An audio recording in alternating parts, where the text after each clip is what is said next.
பொறுமையாக வெயிட் பண்ணிட்டு இருக்காரு. அவர் வந்த இடமா இருக்கட்டும், சுத்தி இருக்கிறவங்கள என்னைக்குமே சிரிக்க வச்சுட்டு இருப்பாரு. அவருடைய டேலண்டால, அவருடைய பேச்சால, அவரோட மிமிக்ரியால, நடிப்பால. ஸோ லேடிஸ் அண்ட் ஜென்டில்மென், நல்ல கைத்தட்டலுடன் லெட்ஸ் வெல்கம் ரோபோ சங்கர் அவர்களை. நிகழ்வுக்கு என்னை அழைத்தமைக்கு நன்றி. முதல்ல இந்த விழாவுடைய நாயகன் சித்தார்த்துக்கு எங்களுடைய மனமார்ந்த வாழ்த்துக்கள். ஏன்னா இந்த சின்ன வயசில் இவ்வளவு பெரிய அரங்கம், இவ்வளவு பெரிய ஆடியன்ஸ் மத்தியில், இவ்வளவு பெரியவர்கள் மத்தியில், இவ்வளவு கலைத்துறையை சார்ந்த அத்தனை ஜாம்பவான்கள் மத்தியில் ஒரு கைத்தட்டல் கிடச்சி ஒரு மேடை கிடைக்கிறது மிகப்பெரிய கஷ்டம். முதல்ல அந்த குழந்தைக்கு ஒரு மிகப்பெரிய கைத்தட்டல், அரங்கம் நிறைந்த கைத்தட்டல் கொடுங்க. 5 லாங்குவேஜு. ஆனால் அவன் டான்ஸ் ஆடினா நான் பார்த்தேன். எத்தனை பேர் கவனிச்சிங்கன்னு தெரியல. அவன் டான்ஸ் எண்டில் ஒரு மேட்ரு சொன்ன, அதை நீங்கள் இப்போ கவனிச்சிருக்க மாட்டீங்க. இன்னைக்கு இந்த ஸ்ரீதர் மாஸ்டர் வல்லைங்கிறத எவ்வளவு நூதனமாக ஒரு வார்த்தையை போட்டான் பார்த்தீங்களா? மாஸ்டரை கூப்பிடுங்க, மாஸ்டர் கூப்பிடுங்க. நாங்கள் கடைசியில் பார்த்தா நான் ஆடினாலே மாஸ்டர் ஆடின மாதிரி தான் அப்படின்னு முடிச்சு விட்டான் பாருங்க. அங்கே பார்த்தேன் அவனுடைய இதை. எங்கே குட்டி சித்தார்த்துங்க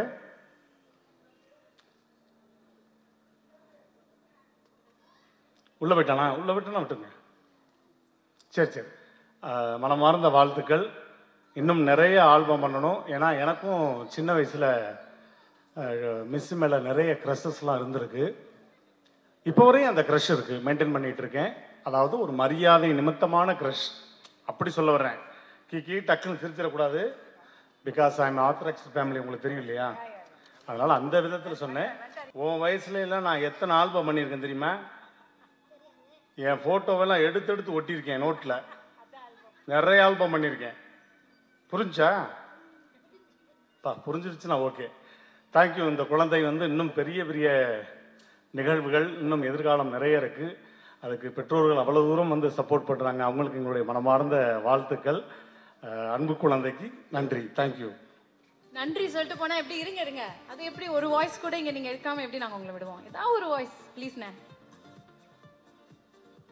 இதை வாய்ஸ் கேட்குற மூடில் அவங்க இருக்காங்களான்னு தெரியலையே. சரி, ஒரே ஒரு வாய்ஸ் தான். வைரமுத்து சார் போயிட்டாரா? அப்பாட, அப்போ அவரை மாதிரியே பேசிடுவோம். வைரமுத்து சார் குழந்தையை வாழ்த்தி பேசியிருந்தா. இந்த விழாவின் நாயகன் பச்சை பாலகன் சித்தார்த். மிஸ் மேலே கிரஸ் இருந்தால் உன்னை சுற்றி ஒரு ஒளிவட்டம் தெரியும். உலகமே உன்னை திரும்பி பார்க்கும். பால் புளிக்கும், படுக்கை கசக்கும், பட்டினி கிடந்து பழகுவாய். தபால்காரன் தெய்வமாவான். உன் பிம்பம் பட்டே கண்ணாடி உடையும். இறந்து கொண்டே வாழவும் செய்வாய், வாழ்ந்து கொண்டே சாகவும் செய்வாய். மிஸ் மேலே கிரஸ் இருந்தால், மிஸ் மேலே கிரஸ் பின்னாடி திரிந்தால் காலியாகி விடும் உன் பர்சு. கடைசியில் நீ போக வேண்டிய இடம் ஒரு நர்ஸு. நன்றி, வணக்கம். ஆக்டர் டைரக்டர் போஸ் வெங்கட் அவர்களை மேடை கழிக்கிறோம். Sir, few words please. அனைவருக்கும் வணக்கம். வர முடியாத சூழல்கள் இருந்தாலும் சில விழாக்களை தவிர்க்கவே கூடாது. காரணம், ஒரு குழந்தை, அவனுடைய டேலண்ட். ஒரு 3 வருஷத்துக்கு முன்னாடி அவன் வீட்டுக்கு போயிருந்தேன். இவனோட தம்பி ஒருத்தன் இருக்கான்.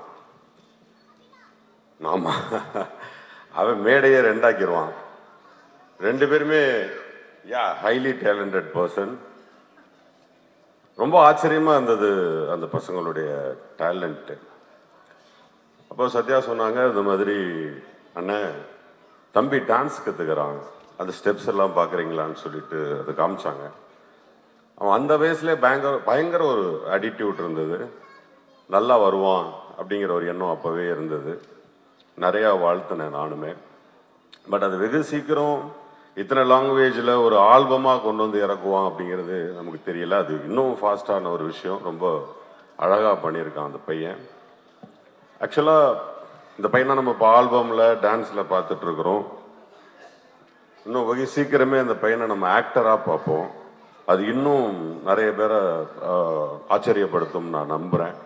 ஏன்னா அவ்வளோ தூரம் அவங்ககிட்ட ஒரு பெரிய ஸ்டஃப் கொட்டி கிடக்கு. ஸோ நிறைய பேர் வந்து வாழ்த்திருக்கீங்க, விஐபிஸ் நிறைய பேர் வந்து வாழ்த்திருக்கீங்க. அந்த வாழ்த்து அத்தனையுமே வந்து அந்த பையனுக்கு முழுமையாக போய் சேரணும். அந்த பையனுடைய எதிர்காலம் மிகப்பெரிய பெரிய லெவலில் அமையணும். இந்த சூழ்நிலையில் அந்த ஆக்டர் கம் டைரக்டருங்கிற முறையில் அந்த பையனை ரொம்ப டெப்த்தாக கவனித்த வரையில் இந்த நேரத்தில் ஒரு அருமையான வாழ்த்து ஒன்று சொல்லிக்கிறேன். அந்த பையனுடைய எதிர்காலத்தில் தமிழ் சினிமாவுடைய மறக்க முடியாத கதாநாயகனாக இருப்பான் அப்படிங்கிற வாழ்த்துக்களோடு அந்த உரையை நிறைவேற்றுகிறேன். நன்றி, வணக்கம். அன்பை வாங்கலாம், தந்தையிடம் அறிவை வாங்கலாம், பேரை வாங்கினால் ஊரை வாங்கலாம். ஸோ இருக்கட்டும் அல்லது நடிகர் திரு சிவாஜி அவர்களாக இருக்கட்டும், எல்லாருமே குழந்தை பருவத்திலிருந்து அடுத்த கட்டத்துக்கு அடைந்தவர்கள்.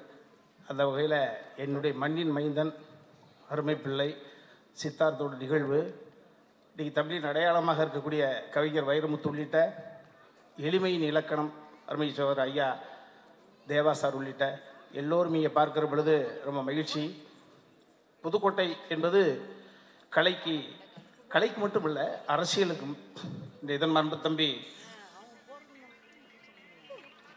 சூர்யா வெற்றி கொண்டான்னு பார்க்குறேன். இன்றைக்கி நகைச்சுவை என்ன? இன்றைக்கி நகைச்சுவையுடைய பிதாமகன் அரசியல் உலகத்தில் வெற்றி கொண்டான், மிகப்பெரிய. ஸோ அதுப்பேற்பட்ட மனிதர்களையெல்லாம் அடையாளம் காட்டிய ஊர் தமிழ்நாட்டினுடைய 2 சூப்பர் ஸ்டார்ஸ்.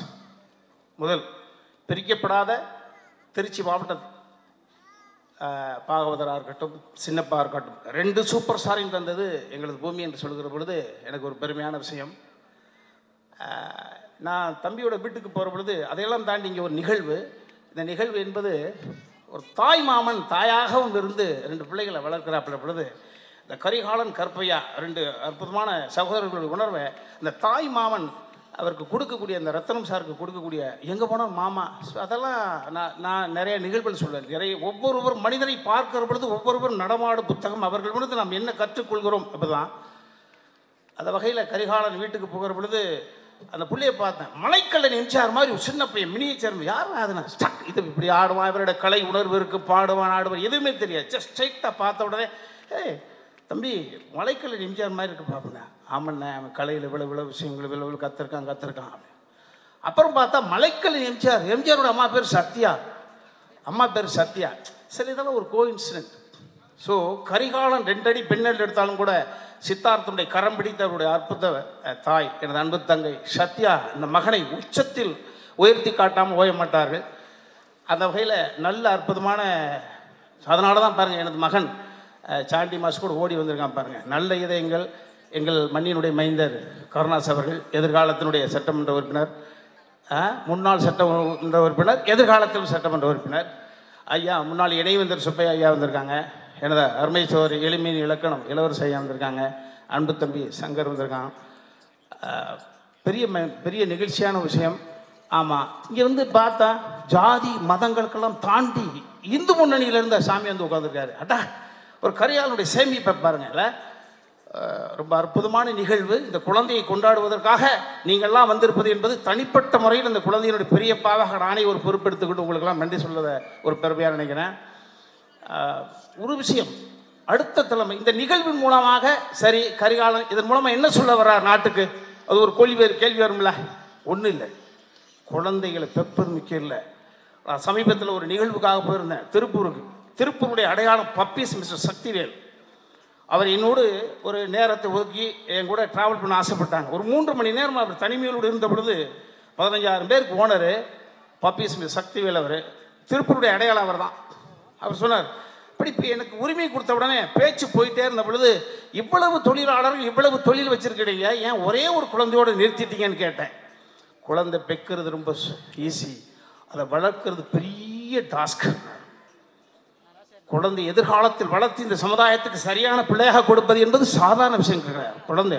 ஸோ அந்த வகையில் இந்த கரிகாலன் சத்யா இந்த தம்பதியரிடம் நான் பார்ப்பது, இவ்வளவு பரபரப்பாக இருக்கக்கூடியவர்கள் இப்படி குழந்தையை வளர்ப்பாங்க நேரடி கட்டுப்பாட்டில் அந்த குழந்தையை அப்படியே. ஸோ அந்த வகையில் சித்தார்த்த இறைவனால் ஆசீர்வதிக்கப்பட்ட ஒரு குழந்தை.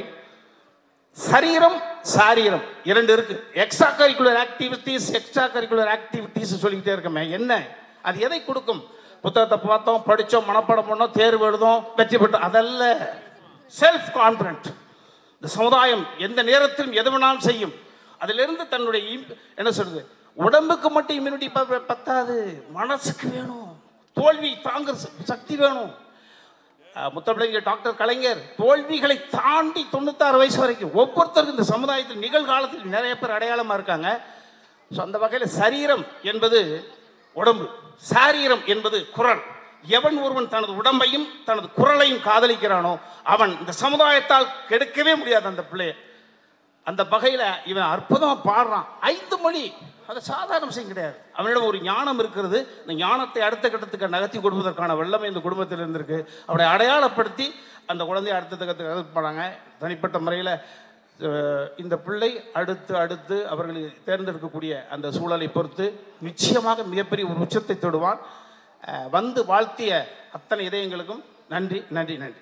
அடுத்தபடியா ஒரு பக்கம் நடிப்பு, ஒரு பக்கம் பாட்டு, ஒரு பக்கம் பேச்சுன்னு பன்முகம் கொண்ட நம்ம கருணா சார் அவர்களை மேடை கழிக்கிறேன். நல்ல கைத்தட்டலுடன் லெட்ஸ் வெல்கம் ஹிம். அனைவருக்கும் வணக்கம். ஒரு அற்புதமான ஒரு நிகழ்வில் உங்களோடு ஒருவனாக நானும் கலந்து கொண்டுவதில் எனக்கு ஒரு மற்றற்ற மகிழ்ச்சி. அதாவது இதில் எனக்கு ஒரு சின்ன கிரெடிட் என்ன அப்படின்னா, முதல்ல இந்த இடத்துக்கு வந்த உடனே என்னுடைய பழைய கால வாழ்க்கை தான் ஞாபகத்துக்கு வருது. ஏன்னா சென்னையில் இருக்கக்கூடிய ஒரு மிகப்பெரிய அரங்கங்களில் இது முதன்மையான அரங்கம். இந்த அரங்கத்தில் ஒரு பாடகனாக, நான் ஒரு மேடை பாடகனாக இந்த சென்னையில் என்னுடைய வாழ்க்கை ஆரம்பிக்கும் பொழுது இதுக்குள்ளே பாடுறதுங்கிறது மிகப்பெரிய கனவு. அவ்வளோ ஈஸியாக வர முடியாது, சபாக்காரங்களும் அவ்வளோ ஈஸியாக புக் பண்ண மாட்டாங்க. ஆனால் அதுக்குள்ளே போராடி இதே அரங்கத்தில் கிட்டத்தட்ட 100க்கும் மேற்பட்ட இசை நிகழ்ச்சியில் நடத்திய பல பேரில் நானும் ஒருவன். அதே தருணத்தில் என் மனைவி கிரேஸ் வந்திருக்காங்க. இதே மேடையில் தான் பிப்ரவரி 14ஆம் தேதி இதே மேடையில் தான் ஒரு இசை நிகழ்ச்சியினுடைய இன்டர்வல் டயத்தில் தான் எங்களுடைய ரிசப்ஷனே இந்த மேடையில் தான் நடந்துச்சு. ஸோ இதெல்லாம் இதே இப்போ தேவாண்ணன் வந்தார். தேவாண்ணன் என்னுடைய கச்சேரிக்கு தலைமையேற்று இங்கே ஒரு நிகழ்ச்சி நான் பண்ணேன். அதில் அவர் இப்போ அந்த கருத்துக்களை என்கிட்ட பகிர்ந்துக்கிட்டார். அவருடைய தம்பி சபேஷு, முரளி, சம்பத்து, சிவா எல்லாருமே அதில் கலந்துக்கிட்டாங்க. ஸோ ஆக ஒரு வரலாற்று சிறப்பு மிக்க இந்த அரங்கத்தில் ஒரு 6 வயசு குழந்தை ஒரு அற்புதமான ஒரு என்ன சொல்கிறது, ஒரு நல்ல ஒரு திறமையோடு, அதுவும் தாய்மொழியாம் தமிழ் மொழியில் பாடுறதுங்கிறத தாண்டி இந்த வயசில் இத்தனை மொழிகள் அவர் பாடினது எல்லாருக்கும் வியப்பூட்டுது. அதை தாண்டி அவருடைய நடனம், அவருடைய எக்ஸ்பிரஷன்ஸ் எல்லாமே எல்லாருக்குமே பிடிச்சிருக்கும். இதில் எதுவும் மிகைப்படுத்தி பேச வேண்டிய அவசியமோ நிர்பந்தமோ இல்லை. ஆனால் இதில் என்ன எனக்கு ஒரு கிரெடிட்னா, இந்த பையனை பார்த்து இவனுக்குள்ளே ஏதோ ஒன்று இருக்குது, இவனை ஏதோ ஒரு ரூபத்தில் இதுக்குள்ளே கொண்டுக்கிட்டு வரலான்னு அவங்க அப்பா ஆத்தாளுக்கு முன்னாடி யோசித்தவனா. அதை அவங்க இல்லைன்னு சொல்கிறதுக்கு வாய்ப்பு இல்லைன்னு நினைக்கிறேன். ஏன்னா நான் தான் அவனை முத ஆட வச்சேன். என்ன அந்த பாட்டு வரல, வரும், லேட்டாக தான் வரும், கொஞ்சம் லேட்டாக ஆகும் அது, ஆனால் அது வரும். அந்த பாட்டு வரும்போது அதில் இவ்வளோ நேரம்லாம் ஆடி இருக்க மாட்டான், ஒரு குறிப்பிட்ட நிமிடங்கள் தான் அதில் ஆடி இருப்பான். ஆனால் நிச்சயமாக அந்த பாட்டும் சரி, அந்த நடனமும் சரி, அது நிச்சயமாக பேசப்படும் நான் நம்புகிறேன். அதே தருணத்தில் இவனை ஆட வச்ச அந்த மாஸ்டரை அவருடைய தாய்க்கு அறிமுகப்படுத்தினது நான் தான்.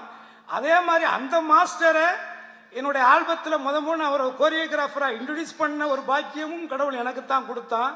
ஆக இந்த இடம், இந்த ஆட்கள் எல்லாருமே மிக மிக ராசியானவர்கள், ஒரு இறைவனால் ஆசிரிக்கப்பட்டவர்களாகத்தான் நான் கருதுகிறேன். ஆகவே இந்த திறமையை மேலும் மேலும் வளர்த்து நிச்சயமாக இறைவனுடைய அருளில் என் புள்ள நன்றி நன்றி நன்றி, இந்த மலர்களைப் போல அனைவருக்கும் பிடித்தவனாக இவன் உணரப்பட வேண்டும் அப்படிங்கிற எல்லாம் அல்ல என்னுடைய தெய்வம் தெய்வ திருமகன் பசும்பொன்னாரை வணங்கி வாழ்த்துகிறேன். நன்றி, வணக்கம். சித்தார்த் புகழோடு தோன்றியிருக்கிறார், புகழோடு தோன்ற வச்சிருக்கிறாங்க. சித்தார்த்துக்கு என்னுடைய அன்பு நிறைந்த பிறந்தநாள் வாழ்த்து. இவ்வளவு பெரியவங்களுடைய வாழ்த்து கிடைக்கணுங்கிறதுக்காக தான் எங்கள் வீட்டில் இந்த தினத்தில் இந்த ஆல்பம் சாங்கை ரிலீஸ் பண்ணுறாங்களான்னு எனக்கு தெரியல. தென்கட்சிக்கோ சுவாமிநாதன் ஐயா ஒரு கதை சொல்லுவார். ஒரு ஊரில் ஒரு ராஜா இருந்தார், ரொம்ப சின்ன கதை தான், பயந்துராதீங்க. ஒரு ஊரில் ஒரு ராஜா இருந்தாராம். அவர் அந்த நாட்டுடைய சிறந்த வீரன் யாருன்னு கண்டுபிடிக்கிறதுக்காக ஒரு பெரிய குளத்தை வெட்டி முதலை, பாம்பு, விஷச்செடியெல்லாம் போட்டு யார் இந்த குளத்தை நீந்தி கடக்கிறாங்களோ அவன் தான் சிறந்த வீரன், அவனுக்கு 100 ஏக்கர் நிலம் தரேன், வேணாம்னா 1000 ஆடு தரேன், அதுவும் வேணாம்னா ராஜகுமாரி என் பொண்ணையே கட்டித்தரேன் அப்படின்னு சொன்னாராம். இளைஞர்கள்லாம் ஓடி வந்தாங்களாம். ஆனால் அந்த குளத்தை பார்த்தோன்னே எல்லாருக்கும் பயமாகி போச்சான். முதல்ல வாங்குது, பாம்பு போங்குது, எல்லாருக்கும் கை காலெல்லாம் நடுங்கி போச்சு. திடீர்னு ஒரு இளைஞன் குதிச்சிருக்கான். குதிச்சு அந்த குளத்தை தாண்டி மேலே வந்துட்டானா. எல்லாரும் கொண்டாடி இருக்கிறாங்க. ராஜாவுக்கு ஒரே மகிழ்ச்சி. நீ தாண்டா வீரன், வாடான் மேலே ஏற்றி சொல்லு, உனக்கு என்ன வேணும்? 100 ஏக்கர் நிலம் வேணுமா? வேணா ராஜா. 1000 ஆடு வேணுமா? இல்லை ராஜா. வேணா ராஜா. இப்போ என் பொண்ணு வேணுமான்னு கேட்டிருக்காரு. இல்லை ராஜா வேணாம்னே ராஜா கோவம் வந்துருச்சான். அப்புறம் என்ன தாண்டா வேணும்? இவன் என்னை தள்ளி விட்டான்னு தெரிஞ்சாகணும் ராஜா அப்படின்னா நான் அந்த பையன். அப்படி இன்னைக்கு நிறைய பேர் நிறைய குளங்களில் தள்ளி விடப்படுறாங்க. அப்படி இல்லாமல் சித்தார்த் இந்த வயசில் 5 மொழி, எத்தனை மொழிங்கிறதா இன்னைக்கு தமிழ்நாட்டுடைய பெரிய கேள்வி. அதெல்லாம் கடந்து 5 மொழியில் ரொம்ப இயல்பாக சுலபமாக என்னால் பாடவும் முடியும். அதை நேராக பாடியும் காட்டி நடனமும் ஆடி. எங்கள் கராத்தே மாஸ்டர் ஒரு விஷயம் சொல்லுவார், தற்காப்பு கலை பயிற்சியில் என்ன சொன்னார்னா, ஒருத்தனுக்கு ஒன்று வேணும்னா அவன் தலையில் எழுதி இருக்கணும்டான்னு சொல்லுவார். ஆனால் கவிக்கு அப்துல் ரஹ்மான் வேற ஒன்று சொல்கிறார். என் நெற்றியில் யாரோ எழுதி கொண்டிருந்தார்கள், உற்று பார்த்தேன் நான் தான் அப்படிங்கிறார். இவ்வளோ முற்போக்கான வரிகள். உங்கள் நெத்தியில் யாரும் எழுத முடியாது, நீங்கள் தான் எழுதணும். ஆனால் சித்தார்த் நெத்தியில் எங்கள் அண்ணி சத்யா தினந்தோறும் எழுதி கொண்டே இருக்கிறாங்க, இவன் சிறந்த கலைஞனா வரணும்னு. சித்தார்த் அதை திருத்தி எழுதுறான், நான் ஆகச்சிறந்த கலைஞனா வருவேன் பாருங்க அப்படின்னு எங்கள் குழந்தை எழுதிக்கிட்டே இருக்கு. பாரதி தான் சொல்லுவான், யாருக்கு மஞ்சோம், எதற்கு மஞ்சோம், எங்கு மஞ்சோம், எப்போதும் மஞ்சோம்னு. இந்த மேடையில் எவ்வளவு பெரிய பெரிய பெரிய மனிதர்கள் வந்திருக்கிறாங்க. எங்கள் அழகப்பா பல்கலைக்கழகத்தில் ஒரு புரட்சியை செஞ்ச எங்கள் விசி சார் வந்து உட்கார்ந்துருக்கிறாங்க. பல்வேறு இயக்குனர்கள், பல்வேறு கலைஞர்கள், பல்வேறு மேதைகள் இருக்க மேடையில் அவன் இங்கே நின்று மட்டும் தனியாக இசையே இல்லாமல் நடனம் ஆகிட்டு இருக்கு எங்கள் வீட்டு குழந்தை. அந்த குழந்தை இதே போல் பயம் இல்லாமல் ஆஸ்கர் மேடை வரை போக வேண்டும் அன்போடு வாழ்த்துறேன். எங்கள் அன்னிக்கு தான் பெரிய நன்றி சொல்லணும். ஈன்ற பொழுதினும் தன் மகனை சான்றோன் என கேட்ட தாயின்னு ஒவ்வொரு சான்றோரும் வந்து வாழ்த்து அதை இன்முகத்தோடு கேட்டு மகிழ்றாங்க. இந்த மகிழ்ச்சி எங்கள் வீட்டில் எப்போதும் நிலைக்க இறைவனை வேண்டி வணங்குகிறேன். நன்றி, வணக்கம்.